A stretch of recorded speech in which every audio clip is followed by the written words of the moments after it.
empty hearts and neon lights. Hey, what's going on, everybody? This is Masaki from State 43, and today I'm going to bring you a guide on PvP. So this is the updated guide. I actually have a guide earlier, but that is kind of out of date because of the PvP 2.0 system and all the things that have changed with that. So with that said, we have to do an updated guide. In this guide, it's going to be a longer one because there's just so many topics to talk about with PvP. What's really counted as PvP, there's so many little aspects. But I'm going to cover all the things that I normally have to deal with through PvP, so that it kind of helps you, work out what you need to be doing in your specific situation. Hopefully covering everything. Obviously, this game, basically what I'm about to embark on is talking about half of what the game is all about. So bear with me. Okay, so why do we do an update for this guide? Well, the new PvP system. So since I went into break earlier this year in February until now, about like June, July-ish, there was an update in the middle that updated the PvP system. What that did was it changed a bunch of stats and how troops kind of fight in the PvP system. It changed how skills work within the rallies. But ultimately, also, it brought a lot of the data that was behind the scenes into the foreground, which helps a lot of us who are kind of like analysis people to tell you why you're winning or losing of a certain fight. It's honestly a little bit easier for a system, but at the same time, it's a little bit more transparent, which makes it so it's very obvious. Like if you're losing because of badges, because of troops, because of heroes, because of gear, etc. That is a lot more obvious now as well.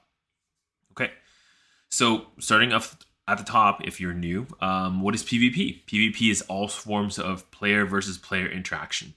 So that's kind of like attacking other settlements, attacking resource nodes, your state versus state, fighting over the capital, fighting over any of the facilities, fighting over any of the buildings, etc., analysis center around the map. So all of that count as PvP. Okay, so why does it matter? Well, at the core, PvP is part of this game. So, you can, of course, kill zombies in the wild all you want. But at the same time, this game is about fighting players. So that is an inevitable thing that you're going to have to face. So the better you know, or at least the more you know about how this works, the better you will do this game and the more fun you'll have, I believe. The other part of it, too, is even if you don't want to participate in PvP, other people might want to participate in PvP, which means they might attack you. So if that happens, how do you kind of defend against that? What kind of things should you look for? These are all things you should know about within the game. Okay, so let's hop right in. We're going to have to talk about some basics if we're going to talk about PvP. So the first is the basics of troops. Troops are going to be the core of your army. Everybody who's watching these videos now, I already assume you know some base knowledge of SOS, so I won't go over the super basics. But you have riders, infantry, and hunters. They all kind of do different things. In your mind, just organize them this way. Infantry is up top, riders, then hunters at last. And that's the order that damage is dealt, okay? So it's very important for PvP to understand who gets dealt damage first, because that changes everything in PvP. Now, in addition to that, if you want to just think about high level, infantry are your troops that's going to take damage. So their sole job is to tank a bunch of damage. And that's why if you look at their stats here, you can see they actually have a bunch of stats around like health and defense, right? Their attack and lethality is much lower compared to the other troops. Okay, and now if we look at riders here, you're going to notice that their purpose in this game is going to be more of an all-rounder. They're a little bit better than an all-rounder in the sense that they're more focused on attacks, but they're just not quite as good as the hunters at attacking. So that's why they're kind of more of an all-rounder. They have decent health, decent defense, and then, of course, pretty good attack and lethality. Now, if you look at hunters, their job is obviously solely to do damage, and they're meant to have the lowest HP out of all three of the troop types. And so their purpose is to kind of sit in the back, do more damage, and kind of just like chill, right? They're terrible defense, terrible health comparatively to infantry, and of course, their attack and lethality is very strong. So your hunters are supposed to be doing damage. Now, on top of your troops, you're going to have heroes that lead them into battle. In general, the troop stuff, if you look at the stats here, this is what they're going to contribute, right? All of these different stats here that will help them. Of course, the things that don't vary is Any troop that buffs like infantry, they're all going to have these stats here: infantry attack, defense, infantry health, and lethality. And really, the only thing that's kind of variable is in here, the infantry attack and defense. That's going to be a lot higher for the higher generation heroes. For example, Gen 5 is going to be much higher at max than Gen 4 and Gen 3, etc. So that makes it so that in most cases, you want to use your latest generation hero, even if it's a little bit lower rank than the previous generation. So as an example, if I have Emma and Eli that's Lieutenant Colonel 2, you in general don't want to be using like a Brooke at Lieutenant Colonel 3 even. Or honestly, yeah, a 3 is probably the highest, I guess it would matter. Because I think my Emma Eli stats are already higher than the max stats. They're not, but they're almost as high as the max stats of what you could get with Brooke, right? So that makes it really, really easy. Yeah, so in addition to that, obviously the things that do matter a little bit are going to be your things like enemy troop, these kind of variable stats per hero that either boost your attack or boost enemy defense, or debuffs enemy defense, or boost your own personal defense. Again, this doesn't matter too much if we're talking about max heroes, because you actually want the max attack. Like, this isn't going to make such a big difference that you're going to sacrifice like 120% of max attack for a 20% decrease to enemy troop lethality, that kind of thing. Okay. Of course, your chief hero gear and badges. So your chief gear and badges are going to contribute to your stats as well. We won't really talk about them too much here, but they're there. Your research, whether your plasma research or normal research, also have buffs for troops as well. So as an example, like on the plasma side, you have buffs that directly correlate to like your different troop types and such. So also very important to have these as well. So all of these things contribute to your overall damage. There's a bunch of other mini buffs, like what you could get with your skins. We won't really cover them, but just remember they do factor. Of course, your special events like ETH or Migo, they also factor in for attacks and special situations. They do matter, but it's just too many of these different factors to cover. So I'll just kind of cover the general things that will happen all the time. All right, so let's talk about how, putting all those stats we just talked about together, what does that look like on a battle sheet? So when you fight with somebody, right, you're going to get a battle report. At the end of the battle report, so a lot of these things like gear comparison, they don't really matter because of the new PvP system. These things doesn't really matter because the only thing really matters is down here. Now, in this case, this battle in particular, you'll see that it's Spartan. This guy versus it's me, Daisy, versus Marco. And what you'll notice is that there is a specific set of things that talk about whose stats it's being used, right? Source of bonuses. And the point of source of bonuses is really it's a ability for you to tell like basically whose stats and what stats specifically are being used. It's not necessary that the attacker and the defender will use their specific stats. And this is one of the big changes for the new PvP system. So that it doesn't really matter. Obviously, it does matter who leads the rally because it may increase your rally capacity, etc. But beyond that, the actual stats of the items and such, they don't really matter as much because the best stat person or fighter in your rally will actually take over with their stats. Here's an example of what the stat sheet looks like. Again, all these numbers are the culmination of all the things that we've been talking about. For example, infantry attack, part of that's contributed by your different like heroes, like your heroes that are contributing. Part of that is going to be from your chief gear, etc., badges and such things like that. A lot of it is going to come from your upgrades and research as well. So all of these stats kind of are put together. Then, of course, you get green arrows if you're above your enemy stats, and red down arrows if you're lower than your enemy stats. And if they're pretty close, you won't see anything. Like this one's close enough, even though Spartan does have higher stats than Marco. Really quickly, let's talk about what the stats all mean. So attack is for accuracy. What that means is basically attack increases your ability to hit the enemy. Defense is for dodging, and it's just basically how quick you can dodge or block the attack. Lethality is your troop kill rate. So that means the higher lethality, the more that as you hit, you're going to kill troops. So like how much of the troops you're going to hit. And health is how much damage you can take. So think about, it's like the opposite of lethality. Higher health means less lethal for the attacks. Okay. All right. So on the battle report, you can also understand this other concept of battle, which is called the rounds of combat. So basically a round of combat is this idea that, you know, the enemies or the armies clash in rounds, and each round some amount of enemies do damage to the other set of enemies. And so what you end up having is you're going to have some people basically die from each round. And when there are more rounds of combat, then it, of course, it's a longer combat, and it matters for certain heroes that activate skills. As you can see, normally all the damage will go to your frontliners, your infantry. But as you can also see, the riders and hunters are taking some damage, and this is because of certain hero skills. It could also be because of troop skills, so those do matter as well. So how do we determine winners? Fairly straightforward. The army that runs out of troops first loses. So in the case that this combat works, as you can see, some troops are wounded, some troops are lightly wounded, and other troops are lost altogether, right? And some troops will survive.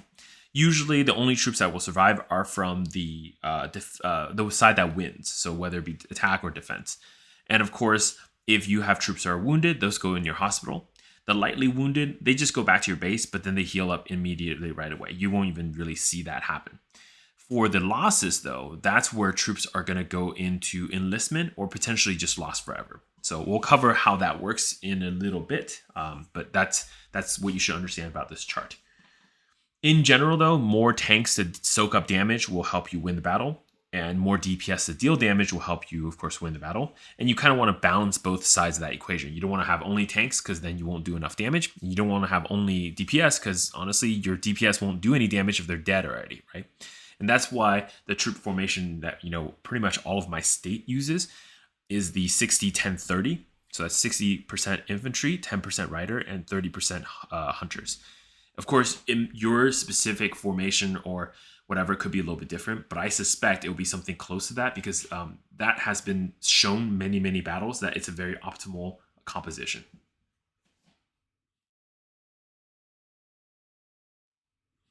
Cool. So let's talk about these like losses, wounded, etc.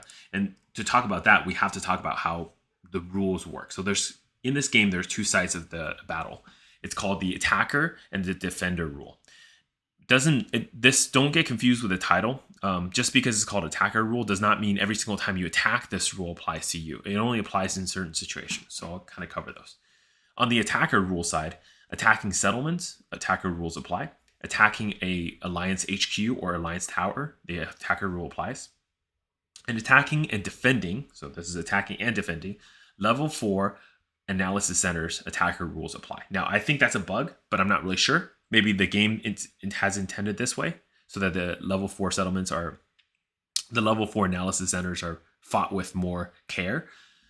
But for those fights, they do apply attacker rule, right? And what does that mean when you have attacker rule?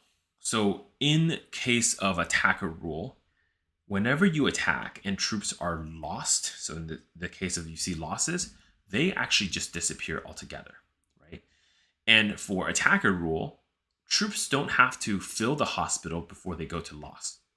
As in, a certain percentage of the troops are just going to be lost, period. Right off the bat, they don't have to go to the hospital. Okay?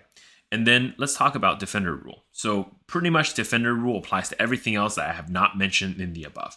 That means defend your base. That means defending or attacking your own alliance building. So for example, like if you're putting your troops onto alliance buildings, right? That's defender rule. Attacking or defending level 1 through 3 analysis centers, the bunker, fortified facilities, the capital. These are all things, of course, the towers around the capital as well. But these are all things where defender rules apply to both sides. What does that mean? That means even if you attack the capital, meaning you're the rally going into the capital and somebody else is defending the capital, both sides, the defender and the attacker, have defender rules apply. What does defender rule mean? Well, defender rule says basically if you attack and troops are wounded, they all 100% go to the hospital first. Once the hospital is full, and only then do troops then go into enlistment. And what I mean by that is about, I think 75-80% of the troops go into enlistment. You do still lose about 15% of the troops just off the bat. So this does mean that you will still lose troops in defender rule, especially if your hospital is full, but you're going to lose a lot less because it's not going to be 100%. You're going to take about a 10% or 15% haircut. Now, look at this battle specifically here. the total rally joiners of that side that lost about 50k troops. Now, just to put this in perspective, so you understand how this works. To train a set of about 1,000 troops for most players, it's going to cost you about 13, 14 hours or so. Okay, let's for purpose of doing napkin math, let's do 12 hours for 1,000 troops. In addition to that, that's 50k, so that's 50,000, right? So it's 50 times.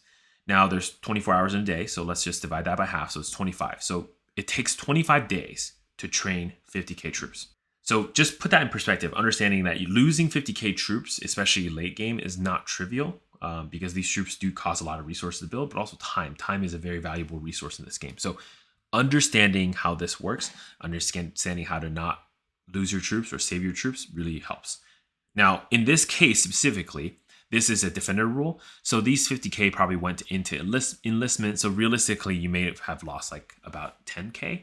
You'll see a lot of people are a little bit more aggressive for state versus state, even attacking individual settlements, because there's something called the revival vouchers at the end of the event. So at the end of state versus state, there will be an event where you can help each other recover troops by giving each other revival vouchers. You can purchase some of that. Basically, what that means is you're going to be able to recover about 90% of the troops that are lost. Right? Defense is how that works. So in this case, we have a guy named Hell's Gamer attacking me. I won the battle, so let's look at what stats everybody has, right? First off, you can see his heroes and gear are pretty freaking good. And yes, his chief gear are really, really good, so are the badges. So how did I win? Well, here's the reason. Because you can see the source of my bonus is not from me, from somebody named Desmo. Now, Desmo's stats are still way worse than Hell's Gamer. As you can see, everything is kind of lower than Hell's Gamer side.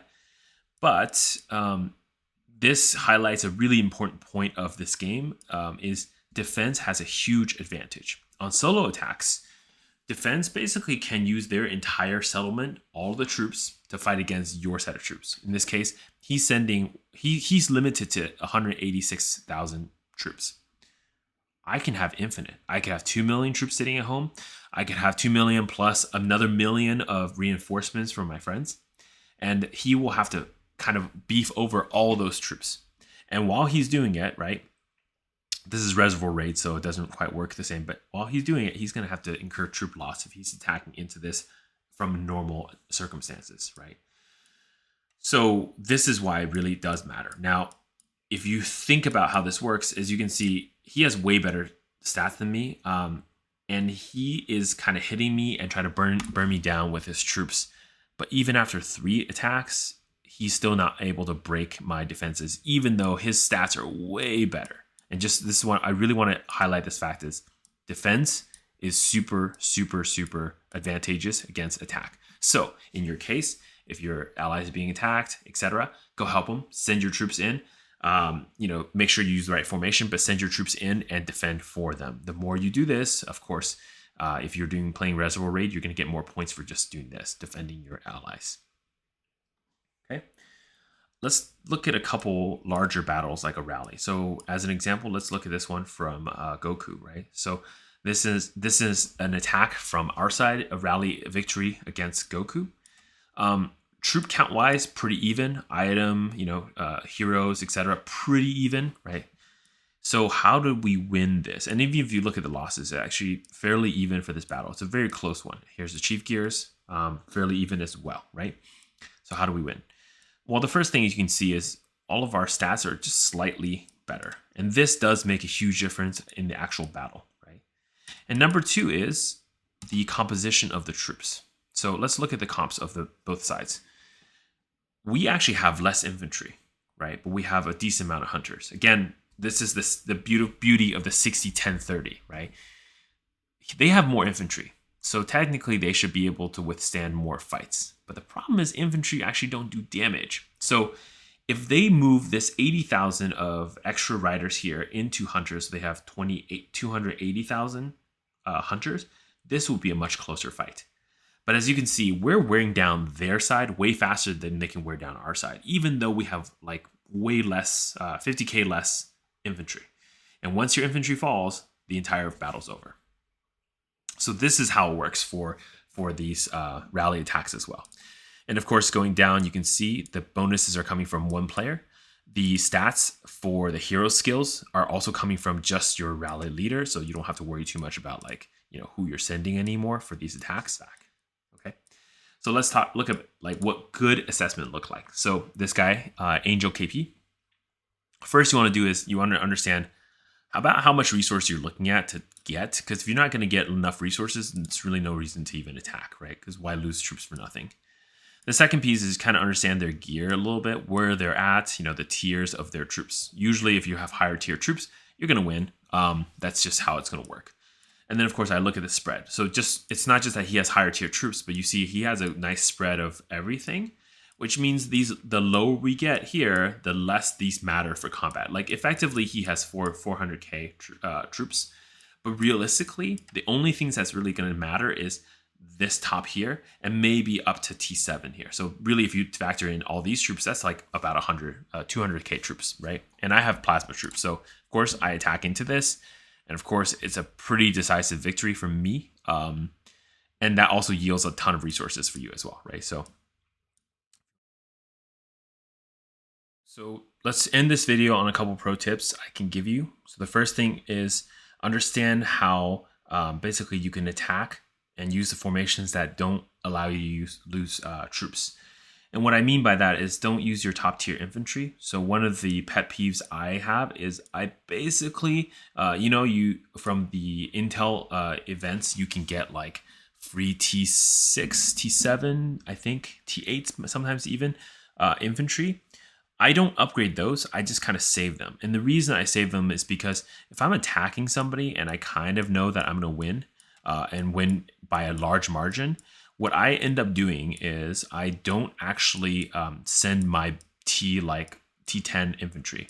What I'll do is I'll send my kind of like T7-ish things, right? So that's what their purpose is. So I'm not going to attack him, but I will just show you what I do, right? So if let's pretend this guy, I know I'm going to win, right? Obviously, I'm still going to use my best hero for combat, but instead of using a 60-10-30 like this, what I'm going to do instead is have 0 of my infantry. Then, depending again on how many I think I will need, I will just use full of these guys, right? So these T6, 7, and 8s, I save for this purpose, right? So they're going to get sent, and there's going to be no T10s, okay? And then, of course, I might use more of these guys, etc., and then march this attack. What this will do is, because of the way combat works, your infantry is going to die first. And so if you do this, then technically your hunters, riders will be fine. This is enough to soak enough damage for you to destroy their camp, etc., and you'll win the battle, right? Obviously, you want to do this only when you know you're going to win the combat. Don't do this otherwise, because you're going to start losing your your riders and hunters. There's some specific situations where you know you're going to be winning. That's when you start deploying this strategy. In addition to, basically, if you think about how this works, this is really meant for just again PvPing against people that you're almost guaranteed to win. If you need to break somebody's defenses, etc., like actually win, you do still have to use executioners or your tier 10s. It used to be there was like a different ordering of how damage works in combat, whatever. None of that matters now. So all of the damage happens evenly across the infantries first. So even if you send tier 10s and then tier 9s, etc., it's not like tier 9s would take damage first and then tier 10 anymore. All of the infantry will take damage at the same time. So that's one of the changes for the new PvP system. So you have to adjust for that as well. Okay, troop subtypes, again, just a reminder, don't matter. So don't worry about them.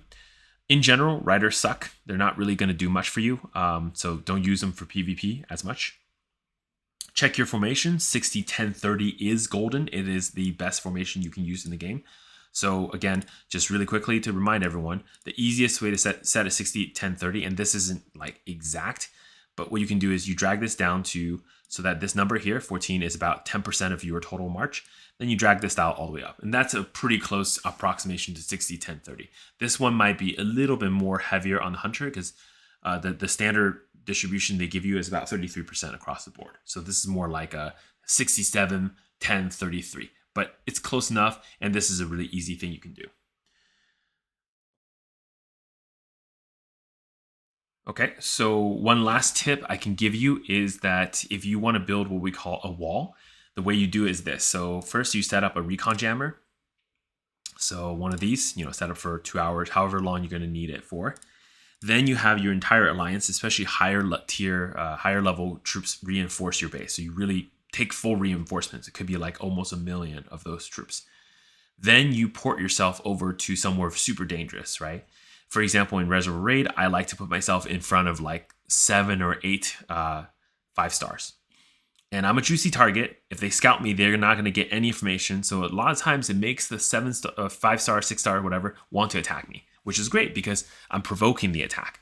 What ends up happening on that attack, as long as your alliance members don't relocate and pull the troops back, is they're going to hit a brick wall and it's going to hurt like hell.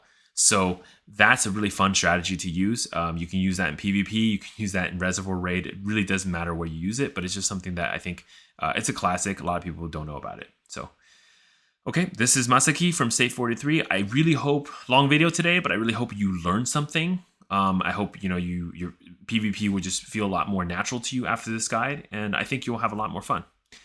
Okay, again, this is Masaki from State 43. Everyone, stay classy.